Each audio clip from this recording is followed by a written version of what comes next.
Ultimately, a green economy, green jobs is about community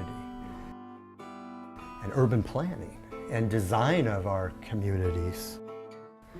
Could you talk a little bit about that and what a model urban community would look like and how green relates to the architects and design professionals? Are those green collar jobs? Sure. Get into the community design element.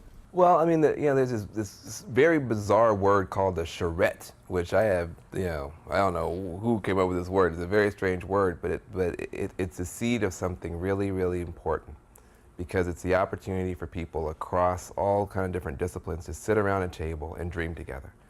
That is the core of the rebirth, the revival, the renewal of human society. That weird word, charrette.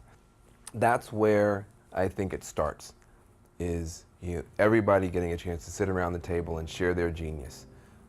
And different people will have different preoccupations throughout their lives that will give them tremendous insight into this elephant of the livable future that only, any individual can only touch a part of it.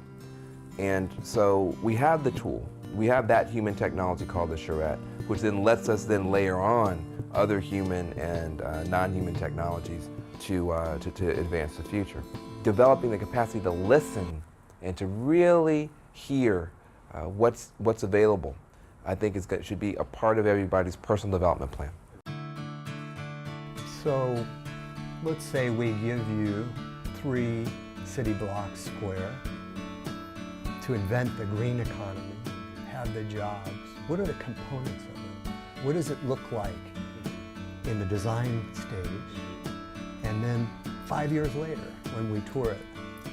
Well, the main thing is you got to start with the people who live there, because there's very few blocks that are just completely empty. Unfortunately, some of those are in places like Detroit now and New Orleans, but there are very few places that are completely empty. So I think the most important thing is to engage with people who live there about what their dreams are.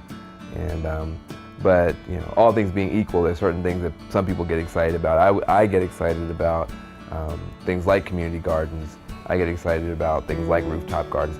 I would love, if you fly over the country, you should have a good reason to do it, but if you fly over the country, I would love to, at some point to imagine you kind of look down and you can't tell the countryside from the city, because from at least directly looking down, everything's vegetated. The rooftops are vegetated, and maybe the cities look different because there's some solar panels and shiny stuff too. Right. But it's the shiny stuff embedded in the green, not the gray stuff laid over the green, that lets you know you're looking at a city. But I'd love to see canopies and trees and I think what's amazing is most people have a similar view. Lots of circles, lots of green stuff, lots of friends.